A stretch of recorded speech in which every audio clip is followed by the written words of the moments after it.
एक ऐसे मंदिर के बारे में बात करेंगे जो कि अनजाना है और काफी सारी स्टोरीज में आज तक शायद मुझे लगता नहीं किसी ने सुना हो। तो एक मंदिर है, विश्व में एक ही मंदिर है, राहु का इकलौता मंदिर, जहां पर आप राहु की एनर्जीज नेगेटिव चल रही है तो उसको बैलेंस कर सकते हैं। उसका जब सर कटा तो कहा जाता है कि वो जो सर है वो उस मंदिर के आसपास वहीं गिरा। तो कहा जाता है कि इंद्र ने सब कुछ खो दिया, हार गए थे। तो उसके बाद उन्होंने, इंद्रदेव ने वहां ऑर्गेनाइज ना रहे, रात को जगना। राहु का एक और सिंपल सिम्टम बता रहा हूँ, अगर किसी से पूछना है कि राहु एक्टिव है कि नहीं है, वो आदमी रात को जागता होगा, कोई भी, वो रात को सो नहीं पाता होगा और दिन में एक्टिव हो जाता होगा।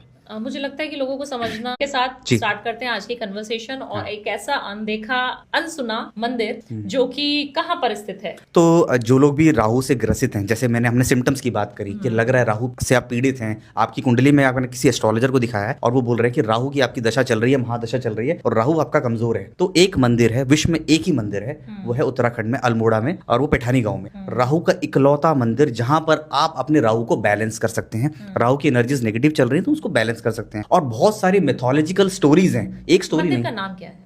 हम उन्हें राहु पीठ बोलते हैं, राहु पीठ से जाना जाता है और उसमें बहुत सारी स्टोरीज हैं। वो शैली पे बना है, वो जिस शैली पे केदारनाथ बने उसी शैली पे बना हुआ है। तो उसका कई सारी स्टोरीज हैं। हमें तो समुद्र मंथन की स्टोरी मालूम ही है कि राहु और केतु की, कि स्वरभानु नाम का राक्षस हुआ करता था। तो अब राहु की एक और सिम्टम में बता दूं कि राहु रूल्स फॉलो नहीं करता, तो स्वरभानु भी रूल्स फॉलो नहीं करते थे। उनको लगा कि वो राक्षस थे, हाँ, तो वो रूल फॉलो नहीं करते थे और उनको ये लगता था कि शायद हमें अमृत नहीं मिलेगा। जब लाइन में लगे तो स्वरभानु ने रूल तोड़ा।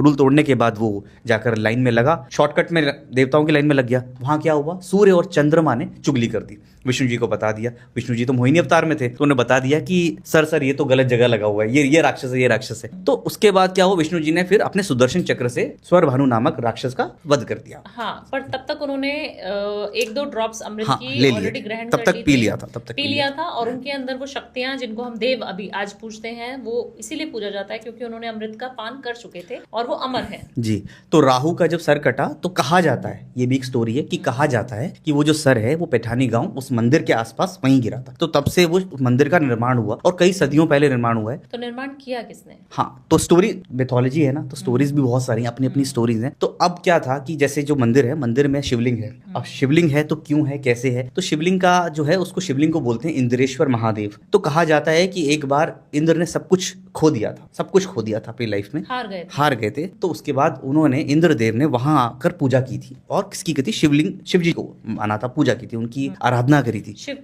की आराधना करी थी, उपासना की थी। तो उसके बाद वहां पर कहा जाता है कि इंद्रेश्वर नामक जो शिवलिंग है वहां पर स्थापित किया गया।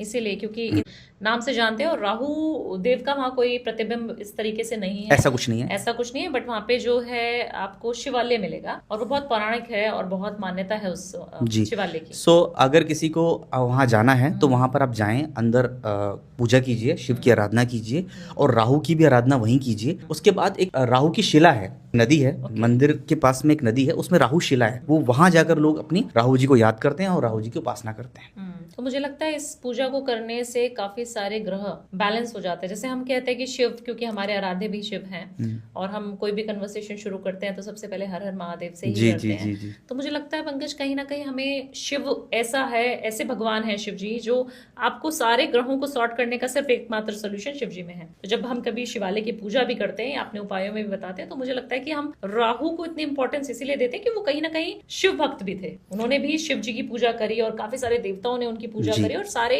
9 के 9 ग्रहों को हम सिर्फ शिवालय की पूजा से ही ठीक कर सकते हैं। और एक ऐसा शिवालय जो आपने बताया इतना अनोखा, जहाँ पे इंद्र ने भी अपना सब कुछ हारने के बाद स्वर्ग के जो, जिनको हम बोला जाता है स्वर्ग के राजा इंद्रेश्वर महादेव, वहां पर विराजमान करते हैं, विराजित हैं।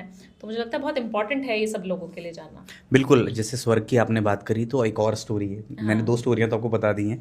तीसरी स्टोरी ये है कि पांडवों से जब महाभारत का समय था तो पांडव अपनी स्वर्ग की यात्रा पे थे। तो वहां वो जब जा रहे थे तब उन्होंने अपने राहु दोष को खत्म करने के लिए वहां पर शिव जी और राहु की उपासना करी थी। तो ये बहुत इवन पांडवों को भी पता था कि हमारा राहु दोष हम पर लग गया है, तो हम पे राहु वीक है हमारा, तो उन्होंने वहां पर उपासना करी थी। और मंदिर को जो रिसर्च हुई है, मंदिर पे सर्च किया, किसने करा है? वो शंकराचार्य जी ने किया था। जब शंकराचार्य जी हिमालय की यात्रा कर रहे थे तब उन्हें पता लगा कि यहाँ पर एक मंदिर है और उन्हें ऊर्जा महसूस हुई। शंकराचार्य जी को राहु की एनर्जी महसूस हुई कि यहाँ पर राहु की एनर्जीज है। तो मेथोलॉजी में आई थिंक कम से कम 3-4 स्टोरीज हैं और कौन सी करेक्ट है वो हमें पता नहीं, लेकिन ये फैक्ट है कि राहु का वहाँ मंदिर है जिसका भी राहु दोष है, चल रहा है, राहु से पीड़ित हैं, जो परेशान चल रहे हैं, उन्हें उस मंदिर में जरूर जाना चाहिए।